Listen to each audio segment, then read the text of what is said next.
My mom sold my belongings and even pawned my laptop. When I found out, I called the police, had her arrested, and filed a restraining order against her. Christmas dinner was almost over when my father put down his fork, looked me straight in the eye, and said, "You are a burden, and you can no longer live with us." At first, I thought I had misheard him. My mother let out a strange, nervous laugh, as if she wasn't sure whether he was serious. But then, he just sat there, staring at me, waiting for a reaction. The room went completely silent. My younger sister, Lily, froze, her fork halfway to her mouth. She glanced at me with wide eyes, as if she couldn't believe what she had just heard. I swallowed the slice of ham I was chewing and slowly set my fork down. "What?" "You heard me," my father stated. "You've overstayed your welcome. You need to move out." A harsh reality check. I just sat there, trying to process what was happening. I was 23. I had a stable career and could have moved out long ago. But I stayed because they needed me. I paid the energy bill, internet, and most of the groceries every week, expenses they couldn't afford because my father had been unemployed for years and my mother only worked part-time. I was not a burden. I was the reason the lights stayed on in that house. And now, out of nowhere, I was being tossed out like a worthless freeloader. My mother finally spoke. "Maybe we should talk about this later." "No," Dad interrupted. "This is my house. I make the rules. And I say he's done here." Lily's fear. Lily set down her fork. She was barely 16, and I could tell she was scared. She looked at our parents as if she didn't recognize them. What did this mean for her? That they could throw me out so easily? I took a deep breath. I wasn't going to argue. I wasn't going to beg. If they wanted me out, fine. But they had no idea what that really meant. I leaned back in my chair. "All right," I said simply. Dad sat up straighter, as if he had won some kind of imaginary battle. Mom still looked uneasy, but she didn't say another word. Maybe she was in shock. Maybe she didn't care as much as I thought she would. I stood up, grabbed my plate, and carried it to the sink. I wasn't going to give them the reaction they expected. Instead, I looked at Lily. She sat there, stiff and uncertain, her face filled with worry. She was the only one at that table I still cared about. Dad took a sip of his drink, as if nothing had happened. Mom picked at her mashed potatoes. Lily kept staring at me, as if she wanted to say something but couldn't. I didn't stay to finish dinner. I just walked away. The silent goodbye. That night, I went straight to my room, closed the door, and started packing. I wasn't going to waste time trying to understand why they were doing this. If they wanted me gone, then I was gone. However, this meant they would lose everything I had been paying for, and I wasn't about to warn them. I packed quietly, but I could hear them talking downstairs. Mom's voice was low and full of fear, while Dad's tone was firm, as if he was trying to convince her of something. I caught bits and pieces of their conversation. "He's old enough, we can handle it. He should have moved out years ago." An hour later, there was a soft knock at my door. I opened it, and Lily slipped inside, closing it behind her. She looked distressed. Her eyes were red, as if she had been crying. "What the hell was that?" she demanded. "I don't know," I replied, tucking my laptop into my bag. "But I'm leaving tomorrow." She shook her head. "That's insane. You pay for everything. They can't even afford food without you. Not my problem anymore." Lily bit her lip, trying to hold back more tears. "Where are you going?" "I'll figure it out." The truth was, I had some money saved up, but I hadn't planned on moving out so soon. I'd have to find a place quickly, maybe crash at a friend's for a while. But I wasn't worried. I'd be fine. They wouldn't. Lily hesitated. "Can I?" She stopped herself. I already knew what she wanted to ask. She wanted to come with me, but she was still in high school, and as much as I hated leaving her behind, I couldn't take her with me. "You know they'd never allow that," I said. She stared down at the floor. "Yeah." I finished packing while she stood there, reluctant to leave. Finally, she let out a sigh. "You're going to regret this." I smirked. "I know." The escape. The next morning, I left before they even woke up. I hauled my bags downstairs, loaded them into my car, and took one last look around the house. No sadness. No regret. Just relief.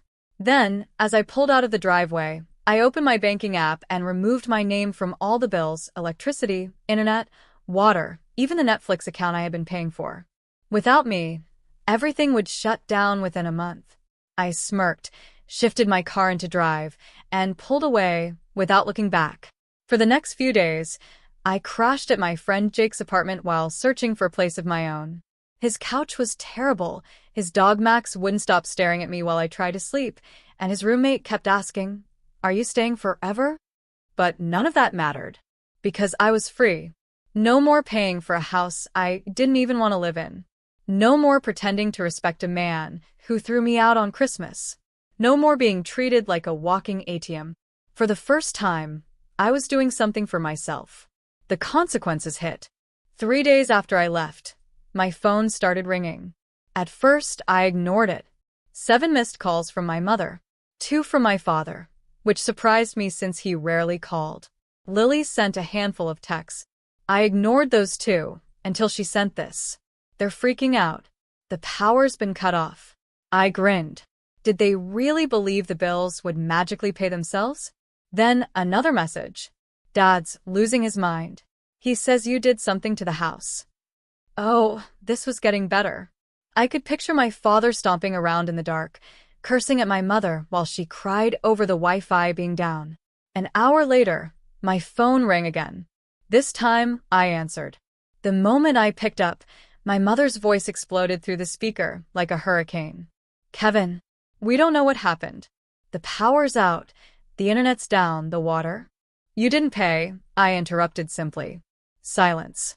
Then, in a hushed voice, she said, "You paid for these?" I almost laughed. "Are you serious? Who else did you think was paying for them?" She hesitated. "Your father said." She stopped herself. I already knew. My father was too proud to admit he had no idea how anything worked. He had probably assured her everything would be fine, that the house would function just fine without me. "Not my problem anymore," I said. "Kevin, please. We didn't mean." I hung up. Not my Problem. I assumed that was the end of it. They would figure it out. Maybe my father would finally get off his ass and find a job. Maybe my mother would work more hours. Maybe they'd sell something to keep the lights on. Either way, it wasn't my concern. Crossing the line. The next morning, I woke up to a message from my bank. Fraud alert. Suspicious login attempt detected. I sat up fast, my heart pounding. I checked my email. 3 more alerts. Someone had tried to access my account. I already knew who it was. I quickly logged in and checked my transactions. Nothing had been taken yet, but there it was. An attempt to reset my password. Another failed login. Then a third. I clenched my jaw. My father must have been getting desperate. I called Lily. She answered right away. "I was just about to call you," she whispered. "Dad's freaking out. He's been yelling about money all morning. He was on the computer for hours." I took a sharp breath. "Trying to get into my bank account?" She was silent for a second, then muttered a quiet curse. "Does he have my old passwords?" I asked. "Probably," she admitted. "You know how Mom used to write them all down in that little notebook by the computer?" I knew it.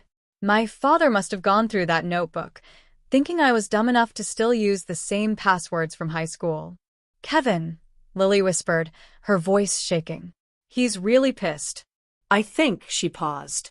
In the background, I heard shouting. My father's booming voice. Doors slamming. My mother crying. I think he's going to do something stupid. A chill ran down my spine. "What do you mean? What did he say?" I gripped my phone tighter. She lowered her voice. "He's saying you ruined us. That you did this on purpose to screw him over. He's talking about calling the cops." I almost laughed. "For what?" "Not paying his bills." "I don't know," she hissed. "He's losing it. Mom keeps saying she'll talk to you, but he won't listen. He just keeps saying he's not going to get away with this." That wiped the grin off my face. I expected my father to get desperate, maybe even try to guilt-trip me. But thinking he could get revenge? That was a new level of stupidity. Locking it down. Lock your door, I told Lily. If he does anything crazy, call me. I hung up and immediately changed all my passwords, bank accounts, emails, streaming services, even my Amazon login. Then I called my bank to report the hacking attempt. They locked my account so tightly that even I had trouble getting back in for a few hours. I assumed that was the end of it. I was wrong. The breaking point. That night, Jake and I were hanging out in his apartment, playing some ridiculous Xbox game. Bang. Someone slammed the door. Hard. Jake paused the game. Are you expecting someone? I wasn't. A terrible feeling crept up my spine. I got up, walked to the peephole, and my stomach dropped. It was my father. He stood in the hallway, fists clenched, breathing like a bull ready to charge. Jake glanced at me. Who is it? I stepped back from the door. My dad. Jake stood up. Dude, what's going on? Bang. Kevin, open the door. I didn't move. Bang. This time, even harder. I know you're in there. You think you can just walk away from this? Jake stared at me, alarmed. Should we? Before he could finish. Crack. My father kicked the door, calling 911. That was it. I grabbed my phone and dialed. 911. What's your emergency? My dad just showed up at my apartment, I said quickly. He's banging on the door, yelling at me. He just tried to kick it in. Jake backed away. Kevin, this is insane. I met his gaze. Yeah. I know. I held the phone to my ear as my father continued screaming. You ungrateful little. You think you can just walk away? You owe us. Sir. Officers are on their way, the dispatcher assured me. 2 minutes later, I heard sirens. Then silence. A knock at the door. Police. Open up. I opened it just in time to see 2 officers handcuffing my father. His face was red, his chest heaving. But when he saw me standing there, his expression changed. There was no regret. No shame. Just pure, burning hatred. You did this, he muttered as they dragged him away. I simply stood there, unfazed. Because the truth was, he did this to himself. A mother's betrayal. They took my father away that night, but I knew it wasn't over. An hour later, Lily called. Mom's losing it, she said. She's crying and saying this is all your fault. Yeah, that sounds about right. She keeps saying you have to fix this. She's already calling people, trying to get bail money. I nearly laughed. With what money? Silence. Because we both knew. They had nothing. No electricity. No internet. No savings. And now, no father figure to scream at everyone and pretend he was in control. Without me, they were sinking fast. I should have felt bad. But all I felt was relief. Keep an eye on her, I told Lily. If she does anything crazy, call me. The next morning, I woke up to another text from Lily. Mom's selling your stuff. I froze. Then I called her. She answered immediately, her voice sharp. I told you to fix this. Are you selling my stuff? A pause. Then bluntly, we need money, Kevin. I clenched my jaw. So you're stealing from me? You don't live here anymore, she snapped. You left all this behind. It's in our house, so that makes it ours. No regret. No guilt. Just entitlement. I'm calling the cops. Don't you dare. I hung up and immediately phoned the police. 2 hours later, I got a call back. We spoke to your mother, the officer said. She wasn't happy, but she's agreed to hold on to your belongings until you can pick them up. I texted Lily. I'm coming over. I should have known they wouldn't play fair. Because when I arrived at the house, my stomach dropped. My car was sitting in the driveway. It shouldn't have been there. I left it at Jake's apartment. I turned off my engine, my heartbeat pounding in my ears. Not only was my car here, it had been driven. The front seat was pushed back like someone had been sitting in it. The glove compartment was open. And worst of all, the gas tank was nearly empty. The confrontation. Before I could even step out of the car, the front door swung open. My mother stood there, arms crossed. You call the cops on me? She asked. You stole my car, I shot back.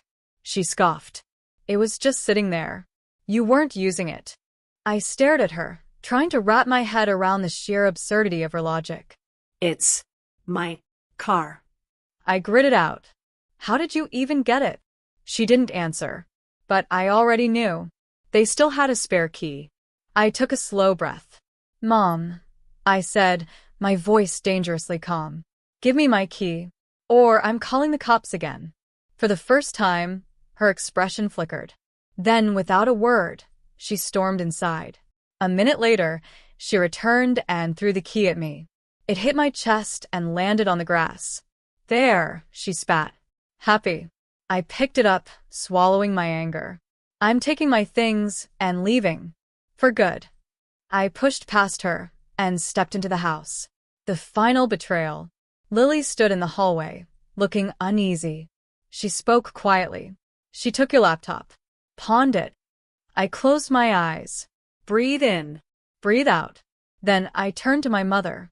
Where's my laptop? She lifted her chin. I told you we needed money. That was it. I pulled out my phone and dialed 911. This time, I didn't even look away as she watched me do it. Yes, I need to report a stolen vehicle and stolen property, I said, locking eyes with her. My mother just admitted to pawning my laptop without permission. Her face lost all color. Now she understood I wasn't bluffing. You can't do this, she muttered, her voice low. I'm your mother. I ignored her. Yes, officer.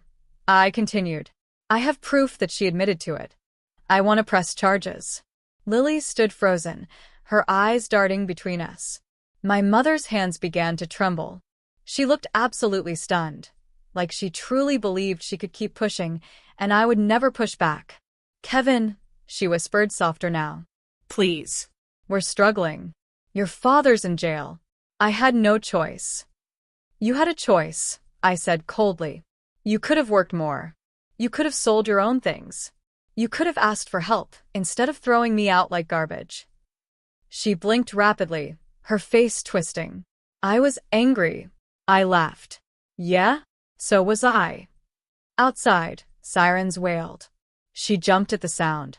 A few minutes later, 2 officers stepped through the door. Sir, did you report stolen property?